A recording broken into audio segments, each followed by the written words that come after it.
मित्रांनो, तुमच्याही मनात कधी हा विचार आलाय का की जर लिंगाचा आकार थोडा वाकडा असेल तर त्यामुळे महिला पार्टनरला पूर्ण समाधान मिळते की नाही? आज आपण या अत्यंत महत्त्वाच्या आणि गुप्त प्रश्नावर सविस्तर चर्चा करणार आहोत, ज्यामुळे तुमचे सर्व गैरसमज दूर होतील. हॅलो एव्हरीवन, मी आहे तुमची होस्ट आणि डॉक्टर प्रणिता देसाई आणि आज आपण लिंगाच्या वाकडेपणाबद्दल बोलणार आहोत की लिंग जर वाकडी असेल तर त्यामुळे महिला पार्टनरला समाधान मिळत नाही का? नुकताच मला या संदर्भात एक मेल आला होता, त्यामुळे तुम्ही हा व्हिडिओ नक्की पहा. ज्यांच्या मनात हा प्रश्न आहे त्या सर्वांना या व्हिडिओमधून उत्तर मिळेल. व्हिडिओ शेवटपर्यंत पहा. व्हिडिओ छोटा असेल पण अतिशय माहितीपूर्ण असेल. हे पहा, लिंगामध्ये कोणतीही हाडे नसतात. ते पूर्णपणे शिरा, उती, नसा आणि स्नायूंनी बनलेले असते. त्यामुळे ते थोडे उजवीकडे वाकलेले असणे, थोडे डावीकडे वाकलेले असणे, थोडे खाली किंवा थोडे वर वाकलेले असणे, हा जो हलकासा वक्रपणा आहे तो अगदी नॉर्मल आहे. आणि पेनाइड साईजच्या 6-7 सामान्य श्रेणी आहेत. त्यामध्ये सी शेप देखील येतो. म्हणजेच हा जो थोडासा वक्र आकार आहे तो सी शेपचा आकार आहे आणि तो नॉर्मल श्रेणीत येतो. आता हे गरजेचे नाही की तुमचा आकार असाच असेल. तो असाही असू शकतो, तो खालच्या दिशेनेही असू शकतो किंवा वरच्या दिशेने असू शकतो. म्हणजेच तो कोणत्याही प्रकारे असू शकतो. जो हलका सी शेप आहे त्याला सामान्य श्रेणीत ठेवण्यात आले आहे. त्यामुळे नक्कीच हा नॉर्मल आकार आहे. ही झाली सर्वात पहिली गोष्ट. दुसरी गोष्ट, याचा महिला पार्टनरच्या समाधानाशी काय संबंध आहे? आपण जे व्हिडिओज वगैरे पाहतो तिथे वाकडा आकार दाखवला जात नाही. तिथे एकदम सरळ आकार दाखवला जातो, बरोबर ना? इतके जाड, इतके लांब, एकदम सरळ, आणि ते पाहून महिला पार्टनर खूप प्रतिक्रिया देत आहे असे काहीतरी दाखवतात. त्यामुळे आपल्या डोक्यात असा विचार येतो की यार, जर माझे असे नाहीये तर मग हे ॲबनॉर्मल आहे, असे आहे तसे आहे. महिलांच्या योनीची जी आतील खोली असते ना, तो एक लवचिक अवयव आहे.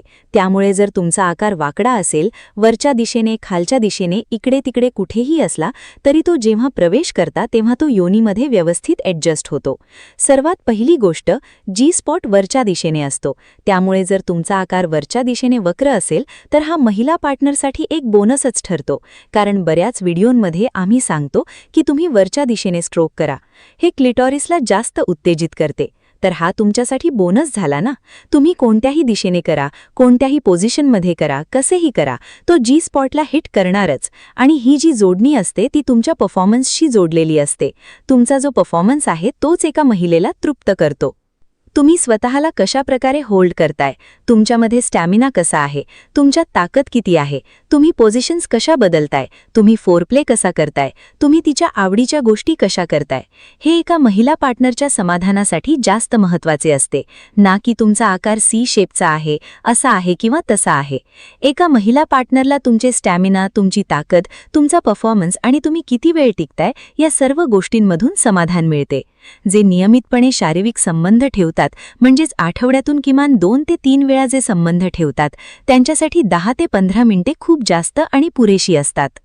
ठीक आहे, तुम्ही फोरप्लेमध्ये जितके जास्त गुंतून राहाल तितका तुमचा पेनिट्रेशनचा वेळ तुम्ही कमी करू शकता. हे देखील अगदी नैसर्गिक असते.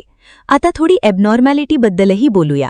ॲबनॉर्मल तेव्हा असते जेव्हा हा वक्र आकार एका विशिष्ट कोनात जास्तच वाकतो. म्हणजेच तो थोडा हलका वाकलेला नसून एकदम जास्त वाकलेला असतो. कारण ते नैसर्गिक नसते. आतमध्ये काही फायब्रॉइड तयार होत आहे किंवा काही समस्या आहे, गाठी तयार होत आहेत, ज्यामुळे तो हळूहळू वाकू लागतो. कारण आतमध्ये कोणतीही हाडे नसतात, स्नायू असतात, त्यामुळे तो तसा वागतो. आणि अशा स्थितीत जेव्हा ताठरता येते तेव्हा पुरुष पार्टनरला खूप वेदना होतात. ठीक आहे, अशा परिस्थितीत तुम्ही कृपया डॉक्टरांचा सल्ला घ्या. जर आधी असे नव्हते आणि हळूहळू असे होत असेल तर यामध्ये तुम्हाला त्रास होऊ शकतो, वेदना होऊ शकतात. फायब्रॉइडची समस्या खूप वाईट असते आणि यामुळे तुमचे खूप नुकसान होऊ शकते. हे तुम्हाला मोठ्या समस्येत टाकू शकते. त्यामुळे अशा परिस्थितीत तुम्ही डॉक्टरांना नक्की भेटा. अन्यथा सामान्य सी शेपचा आकार पूर्णपणे नॉर्मल असतो आणि हे महिला पार्टनरला तृप्त करणे, असमाधान या सर्व गोष्टींशी तितकं जोडलेलं नसते, अजिबात जोडलेलं नसते. त्यामुळे या गोष्टीची काळजी घ्या. आणि हो, तुमच्या इरेक्शनवर लक्ष केंद्रित करा. ते हार्ड असले पाहिजे, घट्ट आणि मजबूत असले पाहिजे, जेणेकरून तिला प्रत्येक घर्षण जाणवू शकेल. थँक्यू. Bye bye.